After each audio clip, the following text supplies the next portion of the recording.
Hi friends, welcome to our channel. ಇವತ್ತು ನಾನು ಎಲ್ಲರಿಗೂ ಇಷ್ಟ ಆಗುವಂತಹ ಚಿಪ್ಸ್ ಕಾರ್ನ್ ಚಾಟ್ಸ್ ಮಾಡ್ತಾಯಿದ್ದೀನಿ. ನೀವಿನ್ನೂ ನಮ್ಮ ಚಾನಲ್ಗೆ ಸಬ್ಸ್ಕ್ರೈಬ್ ಆಗಿಲ್ಲ ಅಂದರೆ ದಯವಿಟ್ಟು ಸಬ್ಸ್ಕ್ರೈಬ್ ಆಗಿ. ಬನ್ನಿ ಹೇಗೆ ಮಾಡೋದು ಅಂತ ನೋಡೋಣ. ಮೊದಲಿಗೆ ನಾನಿಲ್ಲಿ ಒಂದು ಪ್ಯಾಕೆಟು ಕುರ್ಕುರೆ ತಗೊಳ್ತಾ ಇದ್ದೀನಿ.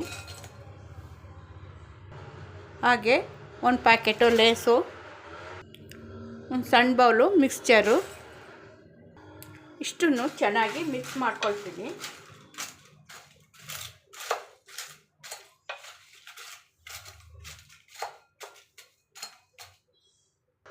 ಚೆನ್ನಾಗಿ ಮಿಕ್ಸ್ ಮಾಡ್ಕೊಂಡಾಗಿದೆ. ಈಗ ಒಂದು ಬೌಲು ಬೇಯಿಸಿರುವಂಥ ಕಾರ್ನ್ ಹಾಕ್ತಾಯಿದ್ದೀನಿ. ಇದಕ್ಕೆ ನಾನು ಸ್ವಲ್ಪ ಉಪ್ಪು ಹಾಕಿ ಬೇಯಿಸ್ಕೊಂಡಿದ್ದೀನಿ. ಹಾಗೆ ಸಣ್ಣ ಕಪ್ ಆಗೋಷ್ಟು ಈರುಳ್ಳಿ, ಒಂದು ಸಣ್ಣ ಕಪ್ಪು ಸಣ್ಣದಾಗಿ ಹೆಚ್ಚಿಟ್ಕೊಂಡಿರುವಂಥ ಸೌತೆಕಾಯಿ, ತುರಿದಿಟ್ಕೊಂಡಿರುವಂಥ ಕ್ಯಾರೆಟು, ಸಣ್ಣದಾಗಿ ಹೆಚ್ಚಿಟ್ಕೊಂಡಿರುವಂಥ ಕ್ಯಾಪ್ಸಿಕಮ್ಮು, ಹುರಿದಿಟ್ಕೊಂಡಿರುವಂಥ ಕಡಲೆಕಾಯಿ ಬೀಜ, ಸಣ್ಣ ಸ್ಪೂನಲ್ಲಿ ಅರ್ಧ ಸ್ಪೂನು ಚಾಟ್ ಮಸಾಲ, ಸ್ವಲ್ಪ ಬ್ಲ್ಯಾಕ್ ಸಾಲ್ಟು. ಮೊದಲೇ ನಾವು ಕಾರ್ನ್ಗೆ ಉಪ್ಪು ಹಾಕಿ ಬೇಯಿಸ್ಕೊಂಡಿರೋದ್ರಿಂದ ನೋಡಿಕೊಂಡು ಉಪ್ಪು ಹಾಕಬೇಕಾಗತ್ತೆ. ಖಾರಕ್ಕೆ ಎಷ್ಟು ಬೇಕೋ ಅಷ್ಟು ಖಾರದ ಪುಡಿ ಹಾಕ್ಕೊಳ್ಳಿ, ನೋಡ್ಕೊಂಡು ಹಾಕ್ಕೊಳ್ಳಿ ನಿಮಗೆ ರುಚಿಗೆ ತಕ್ಕಷ್ಟು. ಸಣ್ಣದಾಗಿ ಹೆಚ್ಚಿಟ್ಕೊಂಡಿರುವಂಥ ಹಸಿಮೆಣಸಿನ್ಕಾಯಿ, ಸಣ್ಣದಾಗಿ ಹೆಚ್ಚಿಟ್ಕೊಂಡಿರುವಂಥ ಕೊತ್ತಂಬರಿ ಸೊಪ್ಪು, ಒಂದು ಸಣ್ಣ ಸ್ಪೂನು ಧನಿಯಾ ಪುಡಿ, ಒಂದು ಹೋಳು ನಿಂಬೆಹಣ್ಣಿನ ರಸ ಸೇರಿಸ್ತಾ ಇದ್ದೀನಿ. ಈಗ ಎಲ್ಲ ಚೆನ್ನಾಗಿ ಮಿಕ್ಸ್ ಮಾಡ್ಕೊಳ್ತೀನಿ.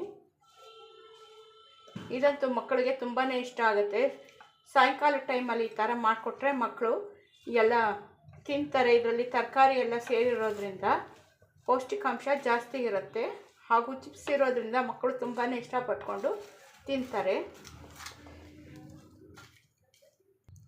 ಈಗ ಎಲ್ಲರೂ ಇಷ್ಟಪಡುವಂಥ ಕಾರ್ನ್ ಚಾಟ್ಸು ತಿನ್ನೋದಕ್ಕೆ ರೆಡಿಯಾಗಿದೆ. ಈಗ ಚಿಪ್ಸ್ ಕಾರ್ನ್ ಚಾಟ್ಸು ತಿನ್ನೋದಕ್ಕೆ ರೆಡಿಯಾಗಿದೆ. ನೀವು ಒಂದು ಸಾರಿ ಟ್ರೈ ಮಾಡಿ. ನಿಮ್ಮ ಅನಿಸಿಕೆ ಅಭಿಪ್ರಾಯಗಳನ್ನ ಕಮೆಂಟ್ ಸೆಕ್ಷನಲ್ಲಿ ತಿಳಿಸಿ.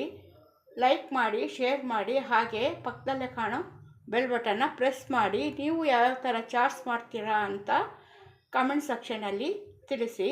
Thanks for watching.